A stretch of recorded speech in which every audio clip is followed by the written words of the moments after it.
ಖಾರ ಬಣ್ಣ ಮತ್ತು ರುಚಿ ಆಚಿ ಚಿಲ್ಲಿ ಪೌಡರ್. ಬೈಕ್ ಟ್ಯಾಕ್ಸಿಗಳು ಮತ್ತೆ ಬ್ಯಾನ್ ಆಗ್ತಾವ ಅನ್ನುವಂತಹ ಪ್ರಶ್ನೆ ಎದುರಾಗ್ತಾ ಇದೆ. ಈ ಹಿಂದೆ ಬ್ಯಾನ್ ಮಾಡಿದ್ದಂತಹ ಬ್ಯಾನ್ ಅನ್ನ ಕೋರ್ಟ್ ತೆರವು ಮಾಡಿತ್ತು. ಇದಾದ ನಂತರ ಬೈಕ್ ಟ್ಯಾಕ್ಸಿ ವಿಚಾರಕ್ಕೆ ಸಂಬಂಧಪಟ್ಟಂತೆ ಒಂದು ವರದಿ ಕೂಡ ಕೇಳಿತ್ತು ನ್ಯಾಯಾಲಯ. ಬೈಕ್ ಟ್ಯಾಕ್ಸಿ ನಿಷೇಧ ಮಾಡುವಂತೆ ಶಿಫಾರಸು ಮಾಡಲಾಗಿದೆ ಈ ಒಂದು ಸಮಿತಿಯಿಂದ. ಅಂದ್ರೆ ಯಾವ ಸಮಿತಿ ರಚನೆ ಮಾಡಲಾಗಿತ್ತು ಆ ಸಮಿತಿ ಬೈಕ್ ಟ್ಯಾಕ್ಸಿಗಳನ್ನು ನಿಷೇಧ ಮಾಡುವಂತೆ ಶಿಫಾರಸು ಮಾಡಿದೆ. ಸರ್ಕಾರ ರಚನೆ ಮಾಡಿದ್ದಂತಹ ತಜ್ಞರ ಸಮಿತಿ ಈ ವರದಿ ಸಲ್ಲಿಕೆ ಮಾಡಿದೆ. ಬೈಕ್ ಟ್ಯಾಕ್ಸಿಗಳ ಬಗ್ಗೆ ವರದಿ ಕೊಡಬೇಕು ಅಂತ ನ್ಯಾಯಾಲಯ ಸೂಚನೆ ಕೊಟ್ಟಿತ್ತು. ಜೊತೆಗೆ ಈ ಬಗ್ಗೆ ಒಂದು ಸಮಿತಿ ರಚನೆ ಮಾಡುವಂತೆ ಸೂಚನೆ ಕೊಟ್ಟಿತ್ತು ನ್ಯಾಯಾಲಯ. ಹೈಕೋರ್ಟ್ ಸೂಚನೆ ಬೆನ್ನಲ್ಲೇ ರಾಜ್ಯ ಸರ್ಕಾರ ಒಂದು ಸಮಿತಿ ರಚನೆ ಮಾಡಿತ್ತು. ಈಗ ಈ ಸಮಿತಿ ಬೈಕ್ ಟ್ಯಾಕ್ಸಿಗಳ ಒಂದು ಸಾಧಕ ಬಾಧಕ ಏನಿದೆ, ಬೈಕ್ ಟ್ಯಾಕ್ಸಿಗಳಿಗೆ ಅನುಮತಿ ಕೊಟ್ಟಿದ್ದೇ ಆದರೆ ಅದರ ಸಾಧಕ ಬಾಧಕಗಳೇನು, ಈ ಎಲ್ಲದರ ಬಗ್ಗೆ ಅಧ್ಯಯನ ಮಾಡಿ ಒಂದು ವರದಿ ಸಲ್ಲಿಕೆ ಮಾಡಿದೆ. ಈ ವರದಿಯಲ್ಲಿ ಬೈಕ್ ಟ್ಯಾಕ್ಸಿ ರದ್ದುಪಡಿಸಬೇಕು ಅಂತ ಶಿಫಾರಸು ಮಾಡಿದೆ.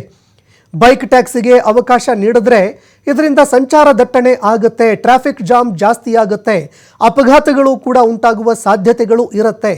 ಜೊತೆಗೆ ಮಹಿಳೆಯರ ಸುರಕ್ಷತೆಯ ಬಗ್ಗೆ ಸವಾಲುಗಳು ಕೂಡ ಎದುರಾಗುತ್ತೆ ಅಂತ ಉಲ್ಲೇಖ ಮಾಡಲಾಗಿದೆ ಈ ವರದಿಯಲ್ಲಿ. ಹೀಗಾಗಿ ಈಗ ಮತ್ತೆ ಏನಾದರೂ ಬ್ಯಾನ್ ಆಗುತ್ತಾ ಅನ್ನುವಂತಹ ಪ್ರಶ್ನೆ ಈಗ ಎದುರಾಗ್ತಾ ಇರುವಂಥದ್ದು. ಈಗಾಗಲೇ ಬೈಕ್ ಟ್ಯಾಕ್ಸಿ ಮೇಲೆ ಬ್ಯಾನ್ ಬಿದ್ದಿತ್ತು. ಅದಾದ ನಂತರ ನ್ಯಾಯಾಲಯದ ಮೆಟ್ಟಿಲೇರಿತ್ತು ರ್ಯಾಪಿಡೋ ಹಾಗೂ ಇನ್ನಿತರ ಕಂಪನಿಗಳು. ಅನೇಕ ವಿದ್ಯಾರ್ಥಿಗಳು, ಅನೇಕ ಯುವ ಸಮೂಹ ಈ ಬೈಕ್ ಟ್ಯಾಕ್ಸಿಯನ್ನೇ ನಂಬಿಕೊಂಡಿದೆ. ಹೀಗಾಗಿ ಒಂದು ವೇಳೆ ಇದನ್ನು ಬಂದ್ ಮಾಡಿದ್ದೇ ಆದರೆ ಆ ಒಂದು ವರ್ಗ ಏನಿದೆ ಅದರ ಮೇಲೆ ತೀವ್ರ ಪರಿಣಾಮ ಬೀರುತ್ತೆ ಅಂತ ಕೋರ್ಟ್ ಮೆಟ್ಟಿಲೇರಿದ್ರು. ಕೋರ್ಟು ಇದಕ್ಕೆ ಸಂಬಂಧಪಟ್ಟಂತೆ ತನಿಖೆ ಮಾಡೋದಕ್ಕೆ ಒಂದು ವರದಿ ಸಿದ್ಧಪಡಿಸೋದಕ್ಕೆ ಅಂತ ಸೂಚನೆ ಕೊಟ್ಟಿತ್ತು. ಆ ವರದಿಯಲ್ಲಿ ಇದನ್ನು ಬ್ಯಾನ್ ಮಾಡಬೇಕು ಅಂತ ಈಗ ಉಲ್ಲೇಖ ಮಾಡಲಾಗಿದೆ. ಇನ್ನು ಬೈಕ್ ಟ್ಯಾಕ್ಸಿ ಬಗ್ಗೆ ಈ ವರದಿಯಲ್ಲಿ ಏನೇನಿದೆ ಅಂತ ನೋಡೋದಾದರೆ, ಬೈಕ್ ಟ್ಯಾಕ್ಸಿ ಸೇಫ್ ಅಲ್ಲ. ಮೊದಲಿಗೆ ಈ ಬೈಕ್ ಟ್ಯಾಕ್ಸಿ ಏನು ಮಾಡ್ತಾ ಇದ್ದಾರೆ ಇದು ಸೇಫೇ ಅಲ್ಲ. ಬೈಕ್ ಟ್ಯಾಕ್ಸಿ ಕಾನೂನು ಬಾಹಿರವಾಗಿದೆ. ಇದಕ್ಕೆ ಕಾನೂನುಗಳನ್ನು ಕೂಡ ರೂಪುಗೊಳಿಸಿಲ್ಲ. ಬೈಕ್ ಟ್ಯಾಕ್ಸಿಗೆ ಅನುಮತಿ ನೀಡಬಾರ್ದು. ಹೀಗಾಗಿ ಸಾಮೂಹಿಕ ಸಾರಿಗೆ ಬಳಕೆ ಕಡಿಮೆ ಆಗುತ್ತೆ. ಸಮೂಹ ಸಾರಿಗೆಗಳೇನಿದ್ದಾವೆ, ಬಸ್ ಆಗಿರಬಹುದು, ಆಟೋಗಳಾಗಿರಬಹುದು, ಇನ್ನಿತರ ಸಮೂಹ ಸಾರಿಗೆಗಳನ್ನು ಬಳಕೆ ಮಾಡುವಂಥದ್ದು ಕಡಿಮೆ ಆಗುತ್ತೆ. ಬೈಕ್ ಟ್ಯಾಕ್ಸಿಯಿಂದ ವಿಪರೀತ ಟ್ರಾಫಿಕ್ ಸಮಸ್ಯೆಗಳು ಕೂಡ ಉಂಟಾಗುತ್ತೆ. ಬೈಕ್ ಟ್ಯಾಕ್ಸಿಯಿಂದ ಮಾಲಿನ್ಯ ಪ್ರಮಾಣ ಕೂಡ ಹೆಚ್ಚಳವಾಗುತ್ತೆ. ಇನ್ನು ಮಹಿಳಾ ಪ್ರಯಾಣಿಕರು ಯಾರಿರ್ತಾರೆ ಅವರಿಗೆ ಸುರಕ್ಷತೆ ಇರೋದಿಲ್ಲ. ಹೀಗಾಗಿ ಕೆಲವು ಬೈಕ್ ಟ್ಯಾಕ್ಸಿಗಳಿಗೆ ವಿಮೆ ಕೂಡ ಇರೋದಿಲ್ಲ. ಇನ್ನು ಕೆಲವರು ಯಾರ್ಯಾರು ಬೈಕ್ ಟ್ಯಾಕ್ಸಿ ಓಡಿಸ್ತಾರೆ ಅವರು ಸರಿಯಾಗಿ ಇನ್ಶೂರೆನ್ಸೇ ಮಾಡಿಸಿರೋದಿಲ್ಲ. ಹೀಗಾಗಿ ಈ ಅನೇಕ ಸಮಸ್ಯೆಗಳು ಇರೋದ್ರಿಂದ ಬೈಕ್ ಟ್ಯಾಕ್ಸಿಗೆ ಅನುಮತಿ ಕೊಡಬಾರ್ದು, ಇದಕ್ಕೆ ನಿಷೇಧ ಹೇರಬಾರ್ದು ಅಂತ ವರದಿ ಕೊಡಲಾಗಿದೆ ಅನ್ನೋ ಮಾಹಿತಿಗಳು ಲಭ್ಯವಾಗ್ತಾ ಇದೆ. ಈ ಬಗ್ಗೆ ಮತ್ತಷ್ಟು ಮಾಹಿತಿ ಕೊಡ್ತಾರೆ ಪ್ರತಿನಿಧಿ ಗಣೇಶ್ ಫೋನ್ ಸಂಪರ್ಕದಲ್ಲಿ ಜಾಯ್ನ್ ಆಗಿದ್ದಾರೆ. ಗಣೇಶ್, ಅನೇಕರು ಇದೇ ಬೈಕ್ ಟ್ಯಾಕ್ಸಿಯನ್ನು ನಂಬಿಕೊಂಡು ಒಂದು ಕಡೆ ಇದ್ರೆ, ಮತ್ತೊಂದೆಡೆ ಬೈಕ್ ಟ್ಯಾಕ್ಸಿಯಿಂದ ಆಗುವಂತಹ ಅನಾಹುತಗಳು ತುಂಬಾ ಇದೆ ಅಂತ ಸರ್ಕಾರ ರಚನೆ ಮಾಡಿದ್ದಂತಹ ಒಂದು ಸಮಿತಿ ಏನಿದೆ ಅದು ವರದಿ ಕೊಟ್ಟಿದೆ. ವರದಿಯಲ್ಲಿ ಏನೆಲ್ಲ ಇದೆ, ಮತ್ತೆ ಬೈಕ್ ಟ್ಯಾಕ್ಸಿಗಳಿಗೆ ಫುಲ್ ಸ್ಟಾಪ್ ಬೀಳಬಹುದಾ ರಾಜ್ಯದಲ್ಲಿ? ಈ ಬಗ್ಗೆ ಮತ್ತಷ್ಟು ಮಾಹಿತಿ ಕೊಡೋದಾದ್ರೆ.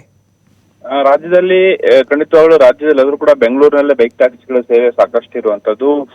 ವೈಟ್ ಬೋರ್ಡ್ ಇಟ್ಕೊಂಡು ಕಮರ್ಷಿಯಲ್ ಆಗಿ ಅನಧಿಕೃತವಾಗಿ ಏನು ಬೈಕ್ಗಳ ಮೂಲಕ ಜನರನ್ನ ಪ್ರಯಾಣಿಕರನ್ನ ಕರ್ಕೊಂಡು ಹೋಗುವಂತದ್ದು ಒಂದ್ ಕಡೆ ಇದೊಂದು ರೀತಿಯಲ್ಲಿ ದೊಡ್ಡ ಮಟ್ಟದ ಅನಧಿಕೃತ ಉದ್ಯಮವನ್ನಾಗಿ ಮಾಡ್ಕೊಂಡಿರುವಂತದ್ದು. ಇದರ ತಡೆಗೆ ಈಗಾಗಲೇ ಸರ್ಕಾರ ಸಮಿತಿಯನ್ನ ರಚನೆ ಮಾಡಿತ್ತು. ಹೈಕೋರ್ಟ್ ಕೂಡ ಈ ಬಗ್ಗೆ ಸೂಚನೆಯನ್ನ ಅಂದ್ರೆ ಒಂದು ಸಮಿತಿಯನ್ನ ರಚನೆ ಮಾಡಿ ಸಂಪೂರ್ಣ ಅಂತ ವರದಿ ನೀಡಿ ಅಂತ ಹೇಳಿತ್ತು. ಯಾಕೆಂದ್ರೆ ಆಟೋ ಯೂನಿಯನ್ ಅವರು ಹಾಗೇನೆ ಬೇರೆ ಬೇರೆ ಖಾಸಗಿ ವಾಹನಗಳ ಸಂಘ ಏನಿದೆ ಅವರು ಕೋರ್ಟ್ ಅನ್ನ ಮೆಟ್ಟಿಲೇರಿದ್ರು.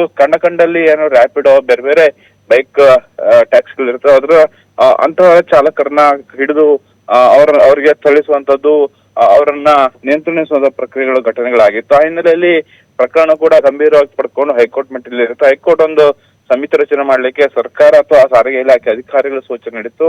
ಈಗ ಒಂದು ಸಮಿತಿ ರಚನೆ ಆದ ಬಳಿಕ ಸಮಗ್ರವಾದಂತಹ ವರದಿಯನ್ನ ಸರ್ಕಾರಕ್ಕೆ ಸಲ್ಲಿಕೆ ಮಾಡಿದೆ. ಅದರಲ್ಲಿ ಹಲವು ಅಂಶಗಳು ಅಂದ್ರೆ ಇತ್ತೀಚೆಗೆ ಲೈಂಗಿಕ ಕಿರುಕುಳ ಆಗುವಂತಹ ಪ್ರಕರಣಗಳನ್ನ ಪ್ರಮುಖವಾಗಿ ಮೆನ್ಷನ್ ಮಾಡಿರುವಂತದ್ದು. ಅಲ್ಲದೇನೆ ಸಂಚಾರ ದಟ್ಟಣೆ ಆಗುತ್ತೆ, ಹಾಗೇನೆ ಹಲವು ಪ್ರಕರಣಗಳಿಗೆ ಇದು ವೇದಿಕೆ ಆಗುತ್ತೆ. ಅಲ್ಲದೇನೆ ಉಳಿದಂತೆ ಅಂದ್ರೆ ಈ ಕ್ಯಾಬ್ಗಳು ಬೇರೆ ಬೇರೆ ಆಟೋಗಳಿರ್ತವೆ ಅದನ್ನ ನಂಬ್ಕೊಂಡು ಹಲವು ಕುಟುಂಬಗಳು ಇರುವಂತದ್ದು. ಅಂತಹ ಕುಟುಂಬಗಳಿಗೆ ಈ ಬೈಕ್ ಟ್ಯಾಕ್ಸಿಗಳಿಂದ ಒಂದ್ ರೀತಿಯಲ್ಲಿ ಏನು ಆರ್ಥಿಕವಾಗಿ ಹೊಡೆತ ಬೀಳುತ್ತೆ. ಹಾಗಾಗಿ ಸಂಪೂರ್ಣವಾಗಿ ರಾಜ್ಯದಲ್ಲಿ ಸೇರಿದಂತೆ ಬೆಂಗಳೂರಿನ ಸಂಪೂರ್ಣವಾಗಿ ಬೈಕ್ ಟ್ಯಾಕ್ಸಿ ಸೇವೆಗಳನ್ನ ಸ್ಥಗಿತ ಮಾಡಬೇಕು, ನಿಲ್ಲಿಸಬೇಕು ಅನ್ನುವಂತಹ ಒಂದಿಷ್ಟು ಅಂಶಗಳನ್ನ ಉಲ್ಲೇಖಿಸಿ ವರದಿಯನ್ನು ನೀಡಿರುವಂತದ್ದು. ಹೀಗಾಗಿ ಸರ್ಕಾರ ಇದನ್ನ ಕೋರ್ಟ್ ಗಮನಕ್ಕೆ ತರುತ್ತೆ, ಕೋರ್ಟ್ ಏನ್ ನಿರ್ದೇಶನ ಮಾಡುತ್ತೆ ಅನ್ನೋದನ್ನ ನೋಡ್ಬೇಕಾಗುತ್ತೆ. ಈಗ ವರದಿಯನ್ನ ಬಹುತೇಕವಾಗಿ ಹೈಕೋರ್ಟ್ ಅಂಗೀಕಾರ ಮಾಡುವಂತಹ ಸಾಧ್ಯತೆಗಳಿದೆ. ಕಾರಣ ಅಷ್ಟೇ, ಯಾಕಂದ್ರೆ ಇದರ ಬಗ್ಗೆ ಕೂಲಂಕುಷವಾಗಿ ಅಧ್ಯಯನ ನಡೆಸಿ ವರದಿ ಕೊಡಿ ಅಂತ ಹೇಳಿದಾಗ ಆ ವರದಿಯನ್ವಯ ನ್ಯಾಯಾಲಯ ನಡೆದುಕೊಂಡ್ರೆ ಮುಂದಿನ ದಿನಗಳಲ್ಲಿ ಬೈಕ್ ಟ್ಯಾಕ್ಸಿಗಳು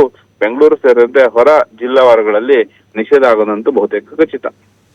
ಧನ್ಯವಾದಗಳು ಗಣೇಶ್ ನಿಮ್ಮೆಲ್ಲ ಮಾಹಿತಿಗೆ.